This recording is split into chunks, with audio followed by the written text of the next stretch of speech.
Hey, welcome to the Serving Second podcast, where we celebrate unsung heroes of leadership. Today, I'm excited. I'm with my brother and my friend, Dr. Vandeon Griffin. He has a privilege of serving in leadership in a number of capacities. And so today, we're just going to dive into a conversation that he and I have probably had a number of times. I just want to put it out there for a number of people to share in what the wisdom that Vandeon has for us. So, Dr. Griffin, thank you so much for joining us today. Man, glad to be here, my brother. Man, this is special because, we've started this journey on serving second, where we talk about individuals that are assistants, associates, vice presidents of all different types of organizations. And today, man, you have just given me a whole lot of wisdom. I want to share just that journey, that conversation with those who are on the thread today. So help us out today. Just tell us your journey in this concept of serving second. What is your current role at this point? Yes, so thank you for having me on. Glad to be here and to connect with you and this amazing and august audience that you're building. Man, I serve currently at the headquarters for the Seventh-day Adventist Church here in North America, and I serve as an associate youth director for the North American division. So that's what I'm doing currently. Now, for some people that are not a part of this context, know what area, when you talk about North American division, that means the entire, literally the entire United States of America. Yeah, so we're literally talking about all of North America, all the states in the U.S., and also Canada, the church in Canada. Also, we have the church in Bermuda, and then we also have the Guam, Micronesia area. All of that serves as a territory for the North American division of Seventh-day Adventists. So I have the privilege to serve all of these people groups and all of these areas as a youth ministry professional. Now, when we were working together, you were the lead youth director here in South Central, and that's comprised of Alabama, Mississippi, Tennessee, Kentucky, and the northwest part of Florida. Now you have this larger responsibility, and you shifted from being what we identify as from a first chair individual, where you're the one pretty much leading the department, to a second chair, where you're now an associate or an assistant in your particular department. How was that adjustment or that shift going from, hey, I'm leading, now I'm working with a team? Yeah, so to be correct, I am an associate for the department. And man, it was an amazing shift for me personally. And I think context is everything. Leading in a local conference territory, which was amazing and phenomenal. I had 10 years of that where I had an associate that worked with me, and I never saw that person as someone that was subservient to who I was. We were a team. Somebody has to take the lead. That's the bottom line. And I was designated to be the one to take the lead in that role in the Mississippi, Alabama, Tennessee, Kentucky area. And I want to say that while I had that role, I also served for 10 years while doing the ministry of youth. I served as a local pastor in about 13 different churches. And two of those churches where I landed for an extended period of time, I had an associate to work with me in that capacity. So I had kind of gotten used to what it's like to not work solo, but to work in tandem. And for me, that opened my eyes personally to a whole other level of ministry and leadership, to be exact. And it's probably one of the reasons why I decided to go in the area of organizational leadership for my postgraduate studies, because I saw what could actually happen when you work as a team as opposed to working solo. And so when the responsibility was offered to me, to be totally honest, and some people have heard this story before, it was around this time of year, to be exact. I was at a huge gathering of pastors there in Huntsville, Alabama, and the current president now of the North American Division was serving as executive secretary. And he simply tapped me and said, "I need to talk to you." And I said, "Oh, okay, what's up?" I mean, just flippant. I mean, because we've never had any real interactions, and I knew who he was, he knew who I was, but he said, "No, outside." And so we step outside, and he makes this pitch to me to come and serve at the headquarters of the church. And my immediate response was, "No, I'm not your man." And it wasn't because of the role and function. It was just because I have a hard time moving, period. And that's always been my challenge, period. And it wasn't until recent that I realized what that was all about, being moved when I didn't want to move as a kid. I've never Mm. let that go. You know what I'm saying? So I think that's kind of like a context that I really want to make sure that I surround the move from serving at a local conference context to the headquarters. I was pretty excited once I decided that this was a good move for me and my family. So initially, I turned it down, and then I had a conversation, which I was challenged to do by the executive secretary, who is now president. Says, "Oh, before you do all of that, talk to your wife." And then make a decision. And so I called my wife on the spot and shared with her what was being offered. And I told her that I said no. And she's like, "My brother, no, no, no, no. The answer to that is yes." That was my prayer. My wife's prayer is, "God, if you want this to happen, then you set it up where I know that this is what she is supposed to do." And so when I shared that with my wife, that I was being extended this call, she's like, "This is an answer to prayer. You are taking the call." And so that's kind of how that happened. And so I came to serve as an associate director. So let me this, and I really like the way you said that. You kind of what you once you and your family identified this is a move where we believe this is God led. This is something beyond us. That made a difference in how you approach this position. And I Absolutely. think that's appropriate. I mean, it's important for individuals that find themselves serving in a second chair role. Not that you're secondary to anyone else, but this role is a assistant to a leadership role, and to be settled in that. I'm hearing you say, I know regardless of what's happening, this is where God is leading my family and I. Absolutely. So, it made, as a matter of fact, it made the call even more exciting at that point, because as I stated, I don't like moving. I mean, Mhm. I just don't, you know what I'm saying? I will move, but it's not something that I'm like signing up to do. I definitely don't try to choreograph it myself. You know what I'm saying? I want to know that it's a God move, and whatever that move is, and whatever it is that I'm supposed to be doing, I really don't care, how other people see it.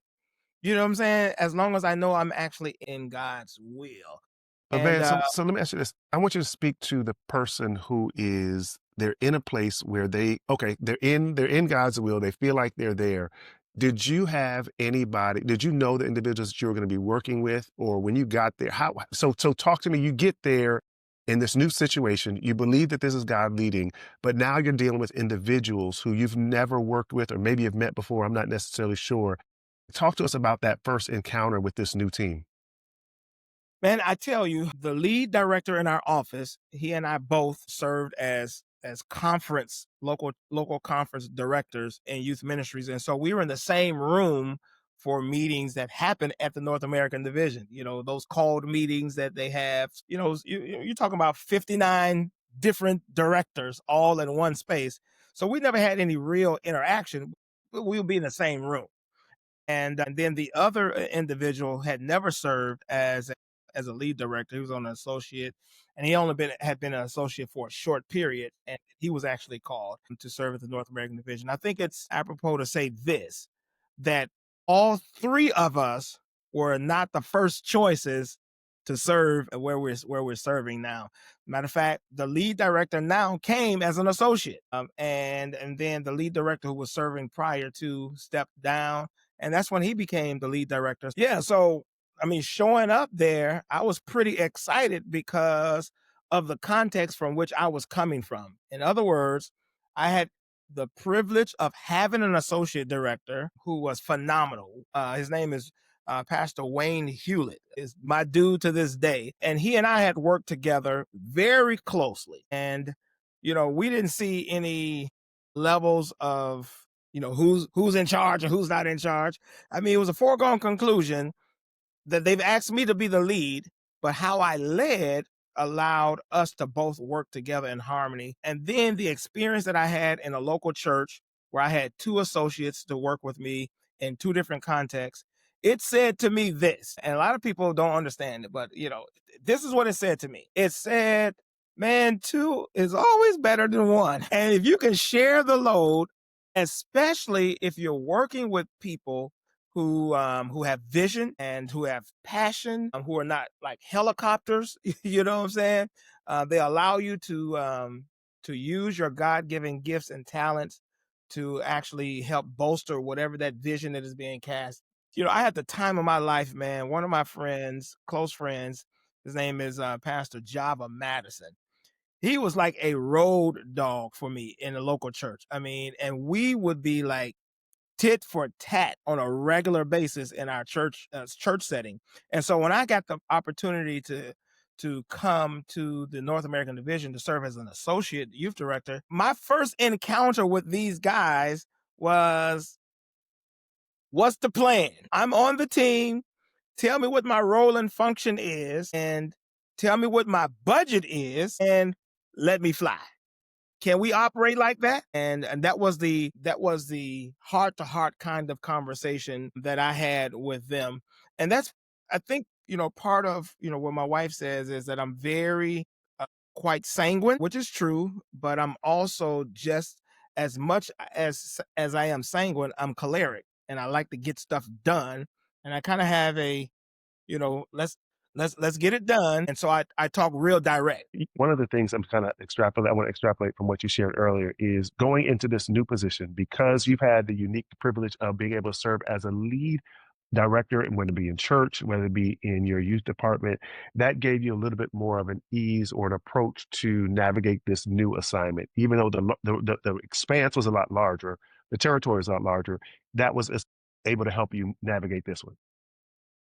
Absolutely. And then having the hard conversation day one. I just knew that if I didn't have that hard conversation day one, it would not be a good fit for Now, me. hold on. What do you mean by hard conversation? And identify what the hard conversation was, and why was it necessary for you to have it on day one? Yeah, so if you're gonna go in as an associate, or if you're serving currently as an associate, there's a reason why you're there. And it's primarily because the person who is the lead can't do the job by themselves. And so because they can't do the job by themselves, somebody in the organization, or maybe that person, has seen fit that I need support. Correct? So then if you need that support, then that support that you're looking for should be clearly defined to the person who's actually going to give you the support. And not only should that be clearly defined, you actually have to give that person the latitude to actually fulfill the role that you need support in. In other words, you can't say you need support, but then you're micromanaging the kind of support that you need. Those, they just don't go together. And real leadership says, not only do I need support, I'm going to actually allow you to lead in the capacity that I ask you to lead with, and I'm not going to try to micromanage that at the same time. I believe that there is this dynamic that has to have to come together and coalesce together that says we're moving in this direction, and every energy that you can bring to move us to that direction, I actually want it. That's what great Hmm. leadership, it says I want it. I'm not trying to say, okay, so why did you go ahead of me? You know, because it's not about going ahead of you. It's actually getting the job done and figuring out where you're trying to go before you actually get there. That's the kind of support that I want to be able to give to my lead. And so I had that hard conversation. What is my role and function? Tell me that clearly. And then I want you to put it in writing. We can talk about this, but a lot of stuff gets lost in translation by conversation. Mm. In other words, I said this, but here's what I really meant. You understand what I'm saying? And so for me, I just don't jive well like that. That's my choleric side. You know what I'm saying? We're going to have a good time, but I can't have a really good time if I don't know exactly what it is that I've been called to do. Right? All right. So pause right there. But because again, listen, you've given us great nuggets. First of all, clarify what my role is, and let's put it in writing. Put it in writing. So Absolutely. we And then, so we go yeah, ahead. go ahead. No, no, I said, and once we put it in writing, then the two of us are going to agree on what it is that we put in writing. Right? All right. So it's not just a matter of, okay, I'm asking him to do this, that, and the third, and I'm gonna give it to him, and we move on. Nope. Once for me, and because this was huge for me. I mean, I'm actually making a move from what is super comfortable for me, where I was, my wife had a decent job, and we were going to send our kid away to the boarding academy regardless. And so Hmm. we were not trying to upset our lives just for this responsibility. But, we felt God saying, this is an answer to a prayer that my wife had been praying. I didn't know anything about. And I trust the spirituality of my wife. And so, in other words, I'm saying, okay, now that I'm here, my wife is wanting me to be just as fulfilled as she is being fulfilled because God has answered her prayers. And so she knows that I'm going to have that heart to heart conversation.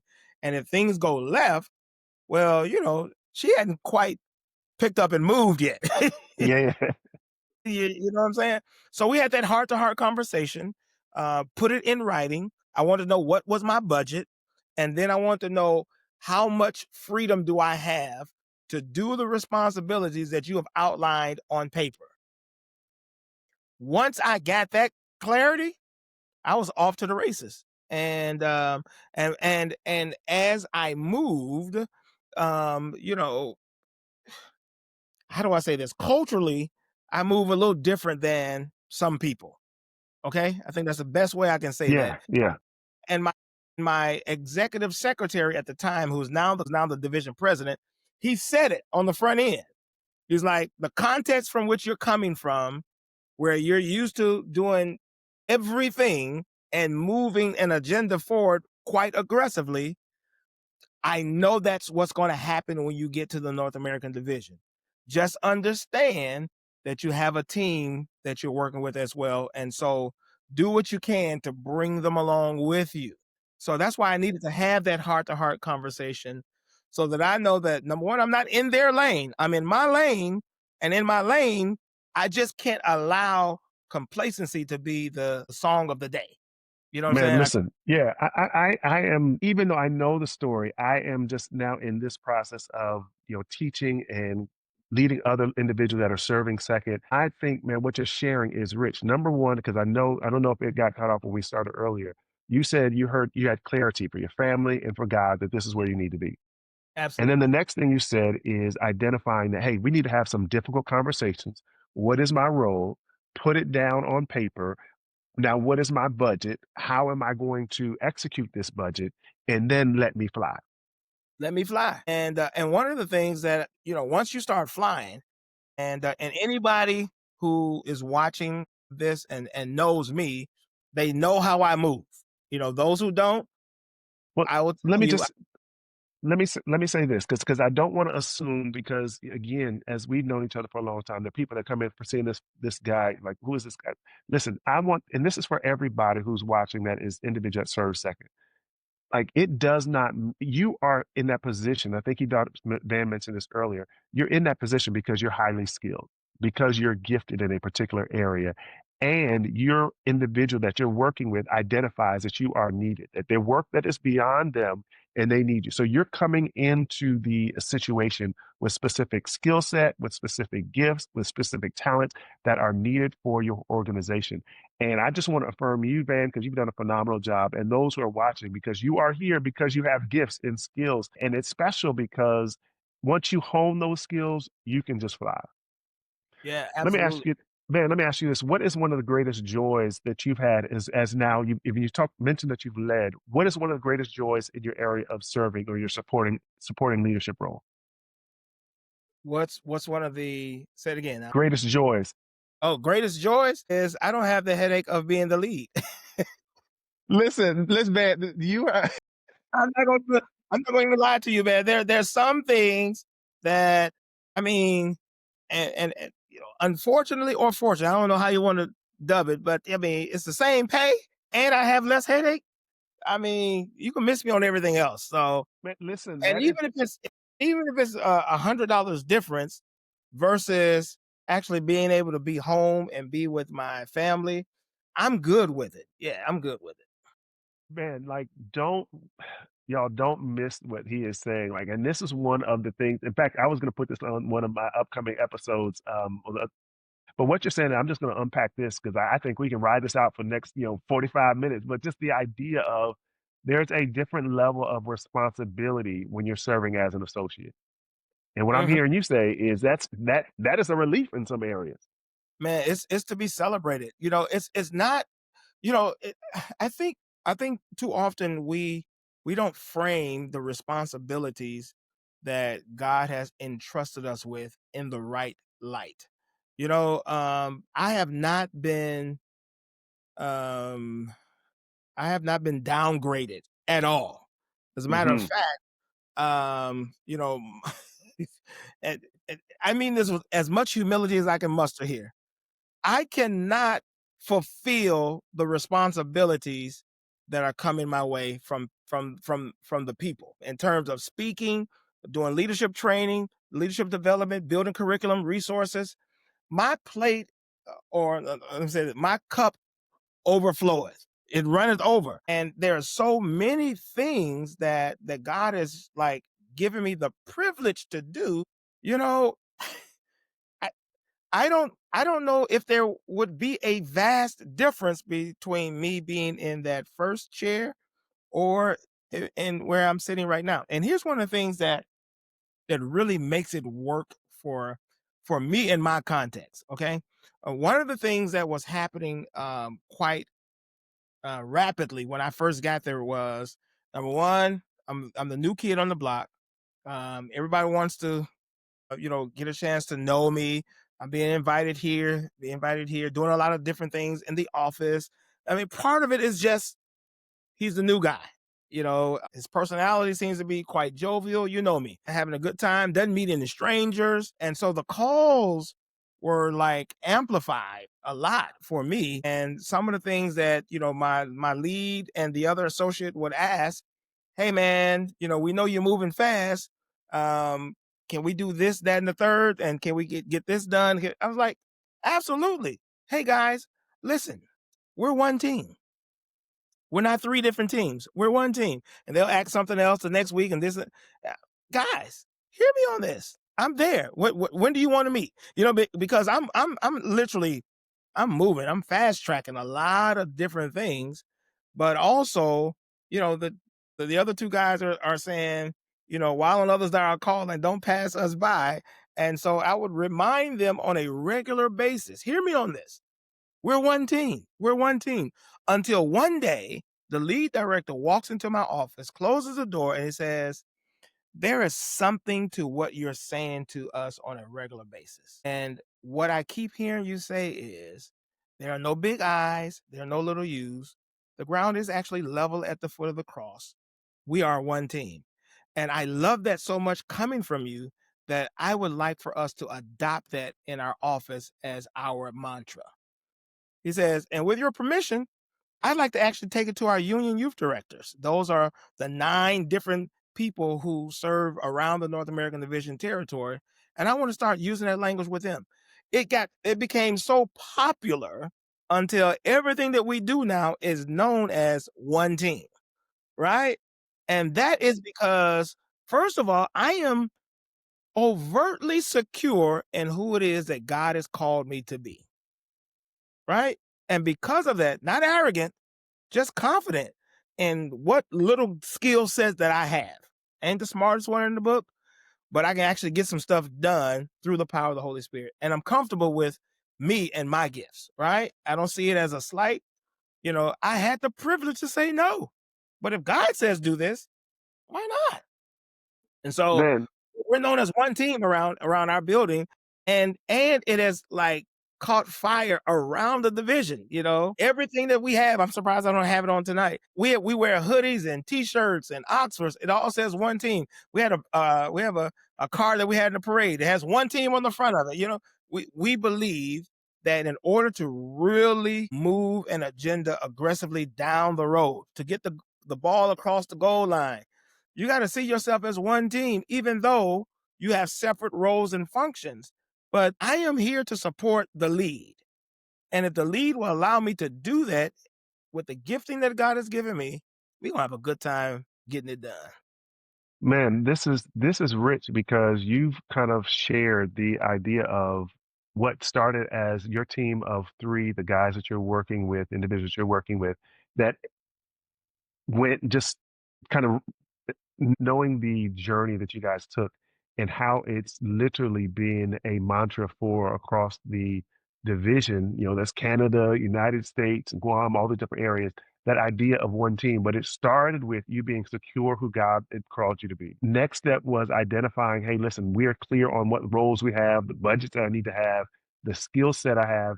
You also identified, hey, listen, I don't need to have a big ego. I have a less stress because I'm doing this. But when you are able to really lock into your position, man, I'm just hearing just an explosion of synergy that kind of took place for your for your role of youth directors in North America for the people you serve with. Yeah, and let me say something. We were taking a long trip, literally to Guam, Mercy. Who was and we? me and the Your team? Okay. two other directors. We were taking a long trip. This is early on, and I'm a very personable person, especially if we're going to be in close quarters working as a team. I mean, if you're solo, then this doesn't matter. And I did this same approach when I was a conference director, and I had Pastor Hewlett as my associate. I had Toyin Madison as my Hmm. secretary. My wife, this is public knowledge. My wife would call Toyin my office wife, because that's how tight we were.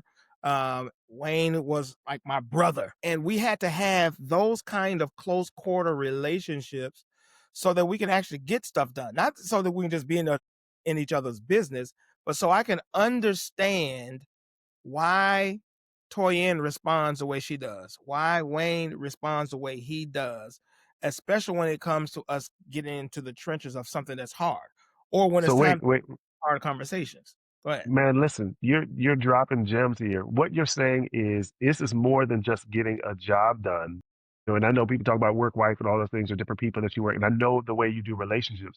But what I'm hearing you say is this is deeper than just clocking in. I gotta know you as a holistic person. I gotta be aware of who you are as a person so that when we do have those difficult moments, then we can address those and it's not me coming at you, but it's me now knowing who you are, knowing that I care for you, so that when we do get those challenging times, it's not me coming at you, but it's me saying I want us to grow together.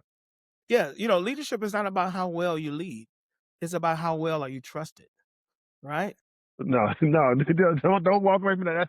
Say it one more time, please. Leadership is not how well you lead, it's how well are you trusted by the people you lead, right? And Mm, so what I'm saying to you is as we were flying and having this time of sharing, we're talking about, vision and what's on the calendar and how we're going to get this done, and it said to me, if we're going to go here and if I'm going to have any longevity with these other two leaders in close quarters. I mean, we're in a plane for, 8 hours at a time just for one leg, wow. Yeah. and we haven't even made it to our destination, let alone returned.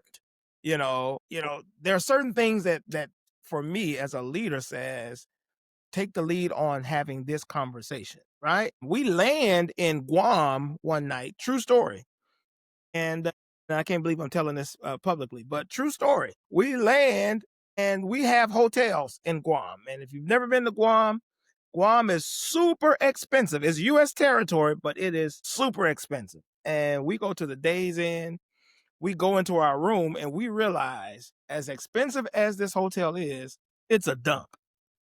We can't stay here. Like you don't even want to take your jacket off in the hotel. That's how bad it was. And so we decided to cancel our reservations and we're looking for a hotel. And the Lord, that's what I need you to hear. The Lord set it up where there was only one hotel room available in the city that was really nice. And we all had to end up sharing that hotel. Double beds, got a cot. But now these are three strangers in the same space. Yeah, this is more than just work. I'm going somewhere with this because here's what I tell to all of my youth directors and coordinators when I do leadership training. Part of what we fail to do as leaders with other leaders, because they're just as gifted and called to lead as well, part of what we fail at doing is doing life with them, Mm. right? And you only do life with people that you really care about.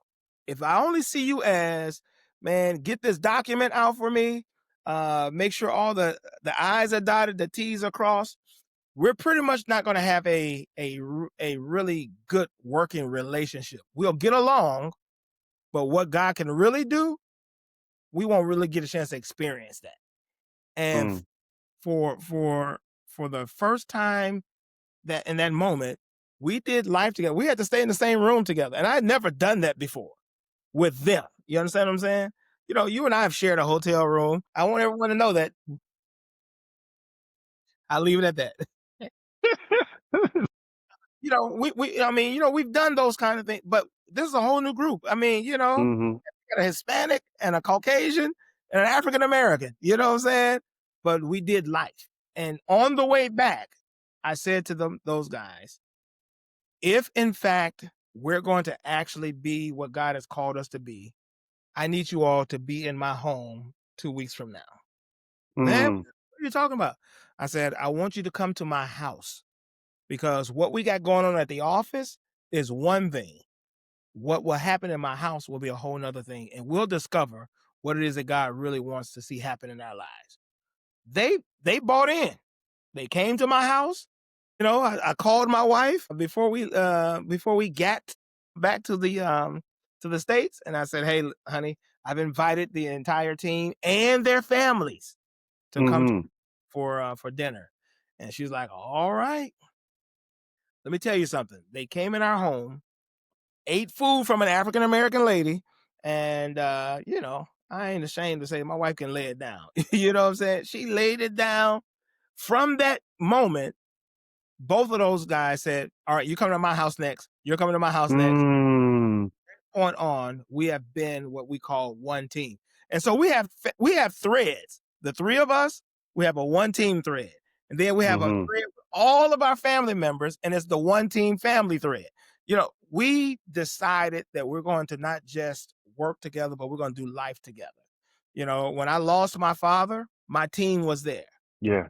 When one of my lead director lost his father, our team was there. We do life graduations, they're there. We do life together so that when it's time to have the difficult conversations, and we have had some really difficult, tear jerking conversations, but because we know each other, you know what I'm saying? It doesn't diminish who I am as an associate. I'm not looked down. There's no condescending here.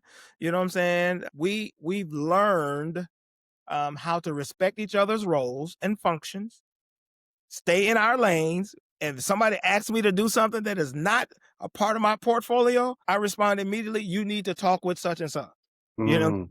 that's his role, that's his function, and you want to start with him. You know, now if he pushes you back to me, then I've got a choice to make. Do I want to do that? You know what I'm saying? Because I don't have to, Mhm. it's not a part of my role and function. And then there are times where I'm asked to do something on behalf of my lead director that's not a part of my role and function, but he's my lead. And why would I not support him? And I do the same thing for him, you know? So Yeah. that's how we've learned to operate, man. It's been a great journey. It's not been pleasant at all the time, but it's been a great journey and something that we can appreciate. And I'll tell you this, man, I'm being vulnerable here. Just Mhm. you know, I had the privilege of actually coming back to serve in a regional conference. And one of the challenges that we were having was, man, we don't want you to go anywhere. You know what I'm saying? That I mean, for that me, bond. I say that's a challenge, not necessarily a challenge, but one of the things that was just, you know, was very clear to me was that I had a team that was not putting their hands together saying, man, we're so glad he's leaving. We want him to stay. And when you understand your role and function, you're clear on the that God has given you. You know what I'm saying? You've got clarity from your lead. You have open communication, you know, doing life together with each other. You know, those kind of, I mean, we celebrate everything. You know, we celebrate everything. And then when it's time to have difficult conversations, we're able to have those difficult conversations. Man, this is rich, and I think it's so special because, I was thinking we were going to go one direction, but you kind of really hit the nail on the head of, as an associate, you didn't, it wasn't your leader saying, your direct lead saying, hey, we're going to do this. No, you were able to implement this.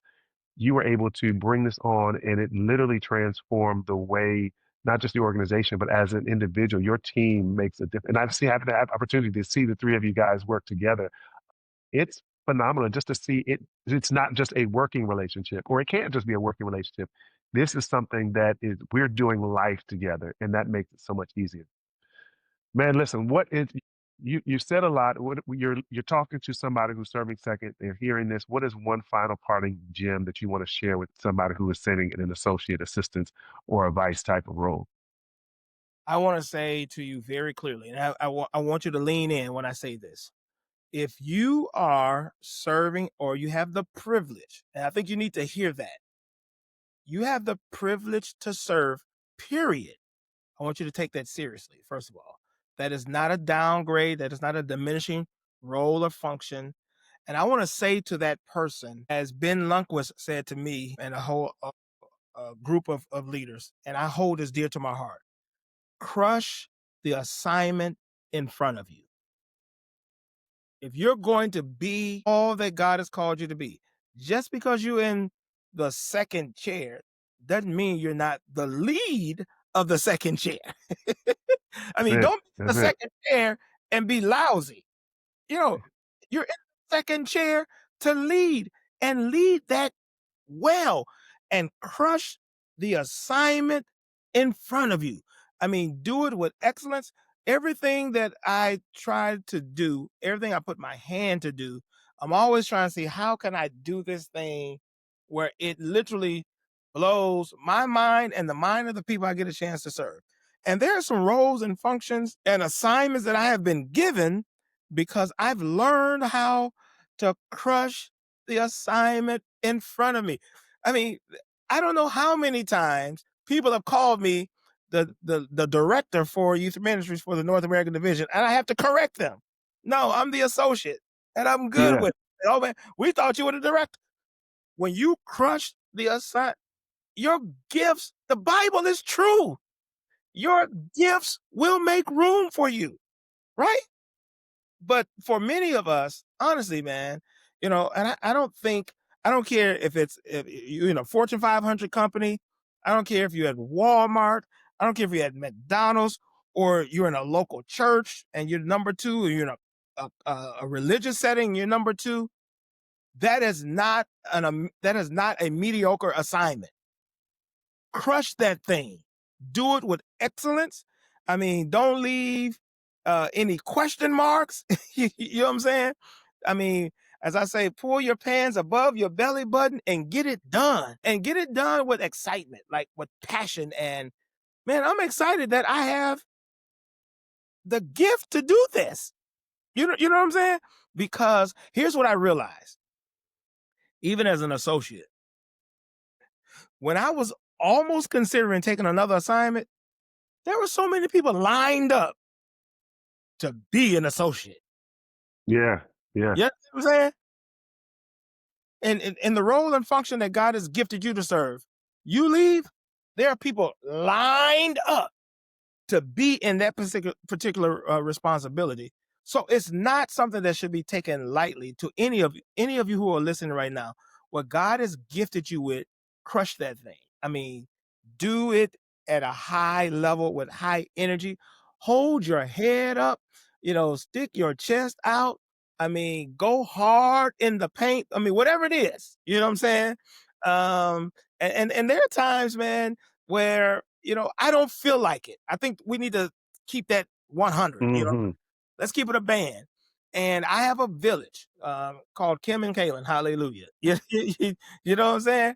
And those chicks, man, they know how to they can gaslight. No, seriously, they can pump a boy up, man, and be like, "Yo, boy, get your head in the game. Go get it done." You know what I'm saying? Because there are down times. Let's keep it one band. There are down times, and you're saying to yourself, "Man, am I really making a difference?" You know what I'm saying? And I felt Mm. like that not long ago, and I was able, because I've done life with my team. I was able to share that. Like, I don't know if I need to keep going. I don't know if I need to remain where I am, and just being able to share that without judgment. You know what I'm saying? And you Mm, get there with people that you don't trust. If you don't trust your lead, you're not going to be vulnerable to the point where you can say exactly what's on your heart. You know what I'm saying? Because you're always wondering, okay, are they going to take what I'm sharing and use it against me at some point? You know what I'm saying? And that's what I'm saying. It's not about, as a leaders, it's not about how well you lead, it's how well are you trusted as a leader. And I unequivocally trust, the team that I'm privileged to work with. And so I want to say to those persons right now, crush the assignment in front of you. Go for it. Go hard. family, you've heard it here. Dr. Vandeon Griffin, the Associate Youth Director of the North American Division. He is my friend, my brother. He is a gift. He is a valuable resource. Thank you so much, Van, for joining us on the Serving Second podcast, where we teach individuals how to get first place outcomes from second place finishes. Thank you for joining us. God bless, and we'll talk to you later.